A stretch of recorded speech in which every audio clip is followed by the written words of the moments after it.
Oh, yeah, the doctor is in, and we're talking with Tommy Attaway. We're doing Islamic history today, but I've also got Jill on the line, I believe, with Remnant Canine 360. Well, come on in here and tell us about that. All right. Well, I just wanted to say first, thank you for having me on your show. So our mission here at Canine 360 is to lead the preparedness community in basic and advanced canine security training. Our goal is to help your household dog become an integral part of your survival team using our end-to-end expert 360 approach to specific obedience, scent detection, and patrol. We do this through cutting-edge distance learning technologies, and we hope you gain the skills and confidence to train your canine to protect, defend, and survive. Well, certainly we'd like to do that. A lot of us are dog owners. So just a little bit about how we got started in this business. I started training my own dog in agility and dock diving, and obviously became a very avid dog lover, not only a dog lover, but training my own dogs, and I'm also an avid prepper.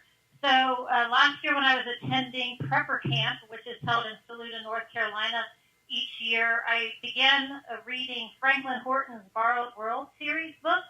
Mm-hmm. And in those books, they are fictional books, but they go through kind of a grid down situation where there's an attack on the United States and the grid is compromised, and he mentions several times in those books that how important dogs are and their role in home security. So from that prompting, I began to talk to other trainers about scent work and patrol, and we purchased our own German Shepherd and began this type of training for my family, which led to the formation of this business, Remnant Canine 360.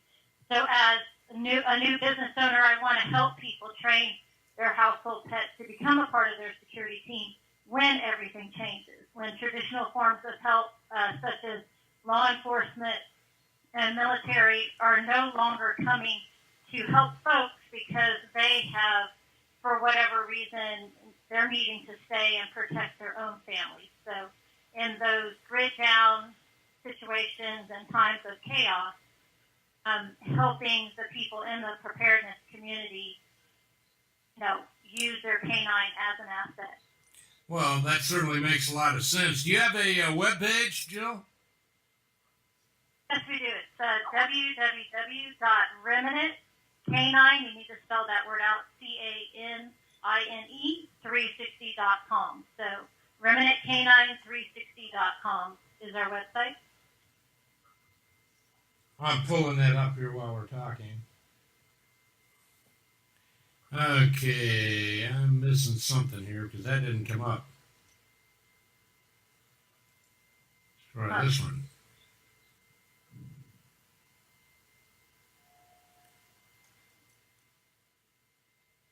Oh, I think that's the problem. I didn't spell canine out. There we are. Yeah. All right. We got the website. Spell canine out. Yeah. So you'll notice there our tagline is, when everything changes, who are you going to trust? Obviously, dogs are one of the most loyal creatures that God has created, and so to me, it's kind of a no-brainer that build them to be a part of your team, build that bond with them, give them the skills and commands that are necessary to help you defend all that you've worked for and prepared for in these types of situations.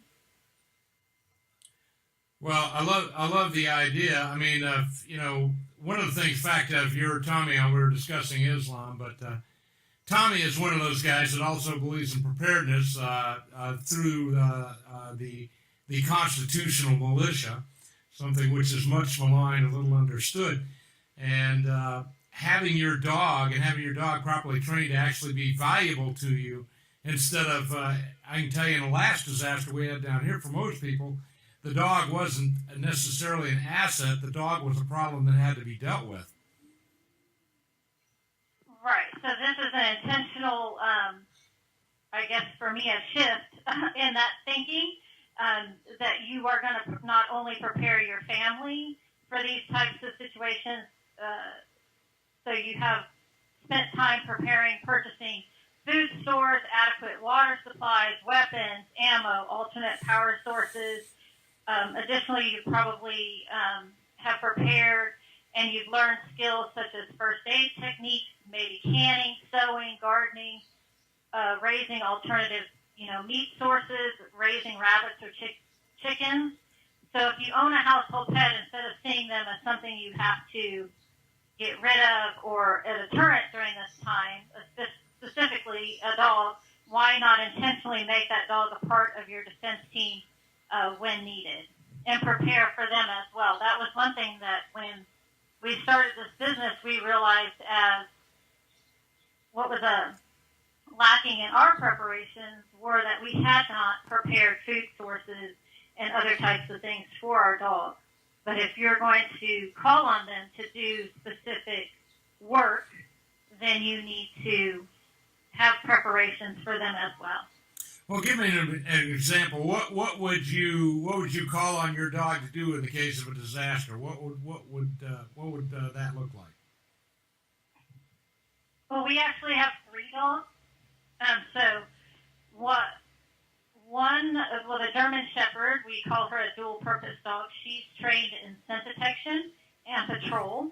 So if we had to move our family, instead of bugging in, we decided that we needed to bug out, and we are going to be traveling with the family, and we came into an area that we thought might be unsafe.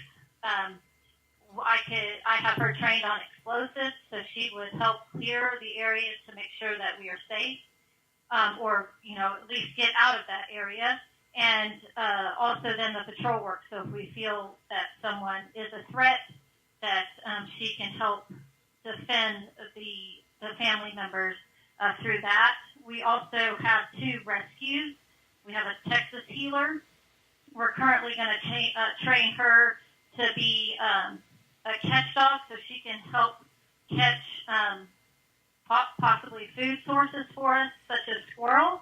And then our other dog, she's a secondary scent dog, but her main role is to provide comfort in those times of natural disaster, because as we can all probably imagine, those times are very stressful, not only for people, but for the animals themselves. But she loves just to provide comfort for the family. So we've intentionally given each of our dogs, a specific job in those times of need.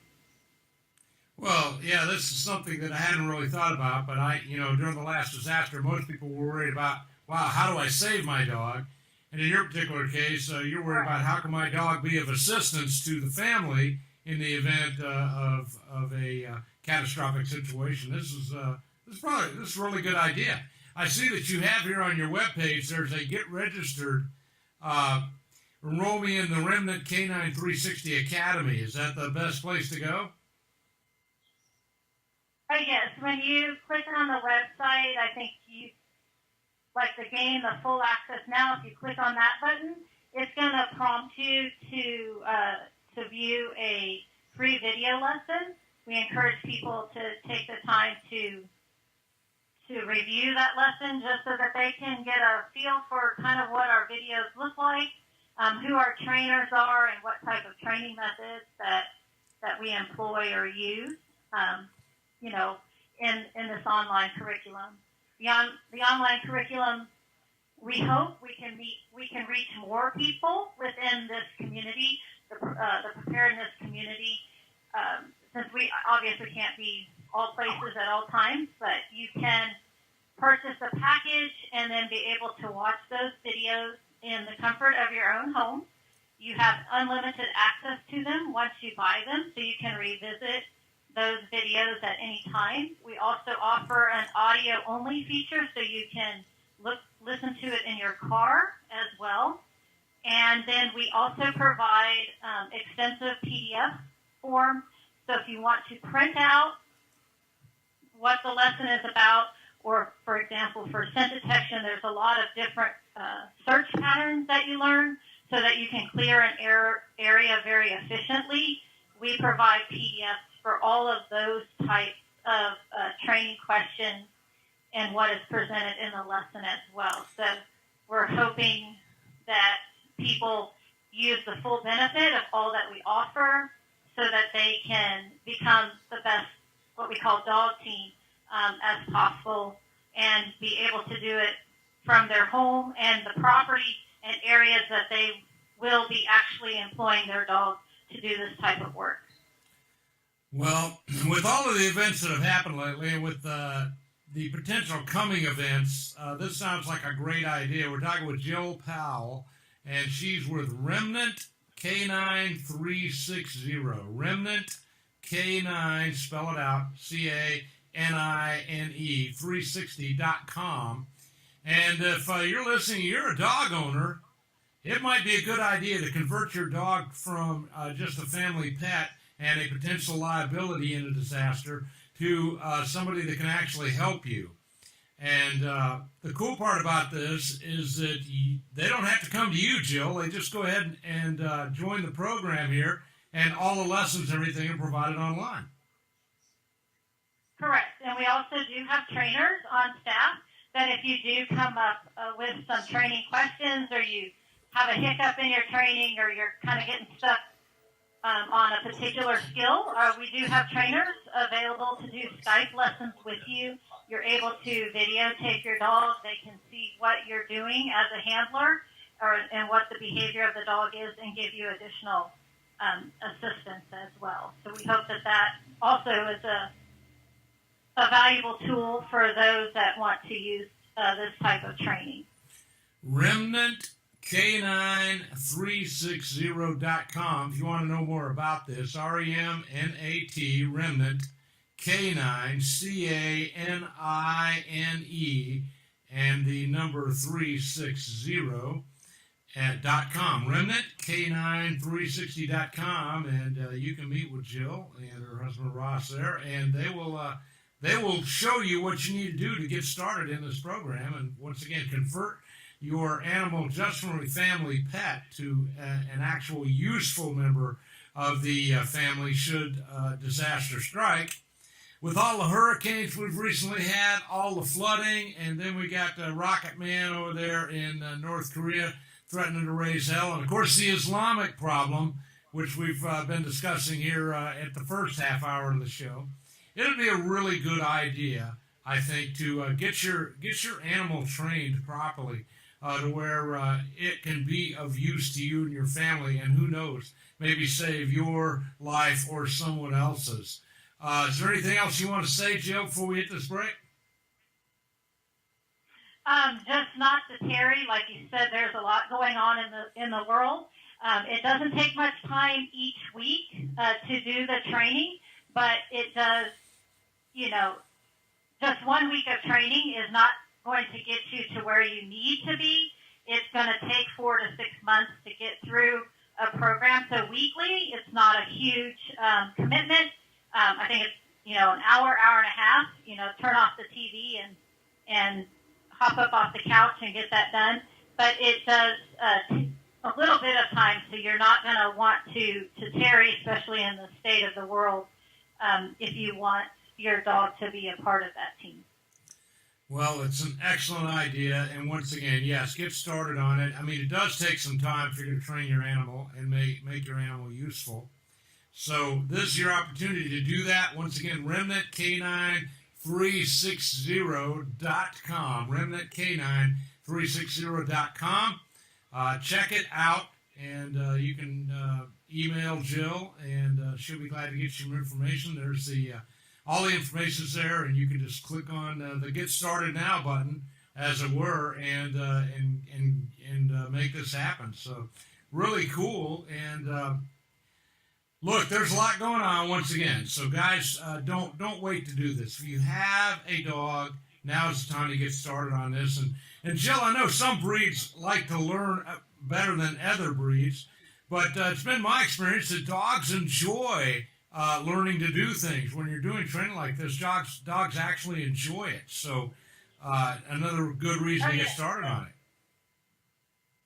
Right. Most dogs are wanting a job. They're wanting to feel like they actually have a purpose. So especially in that working and herding group of dogs. So You just need to hone in on that instinct or that drive for them to want to please you and figure out ways to, motivate them to work for you, whether that's through food or toys, but give them that job and help them to feel successful in the work that you're asking them to do.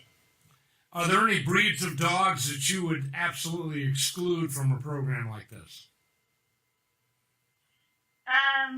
No, the only thing with this section is we kind of shy away from the flat-nosed dogs. They just, can't pick up the scent as well as other dogs, but there's no weight limit on that type of dog. Lots of Chihuahuas have been trained in scent work and do a great job, even do a better job than some of the standard scent detection dogs that you may think of. And then with patrol, we obviously want a little bigger dog for patrol, at least 45 pounds. Again, we recommend that working or herding group of dogs. And the only ones we shy away from doing patrol work is golden retrievers or Labradors because they're just too dadgum friendly. Yes. So a lot of times they just don't have the drive. They're not going to have the drive to go and bite people because they want to love on people. Oh, they want to be everybody's friend. So, all right, if you got a golden retriever or a Labrador, maybe not the best choice for this, but in any case, guys, go there, remnantcanine360.com, and you can contact Jill through there and find out how you can make your animal a working member of the family that may help you with your disaster preparedness. So, Jill, thank you for taking time to call in today. You're welcome. Thank you for having me.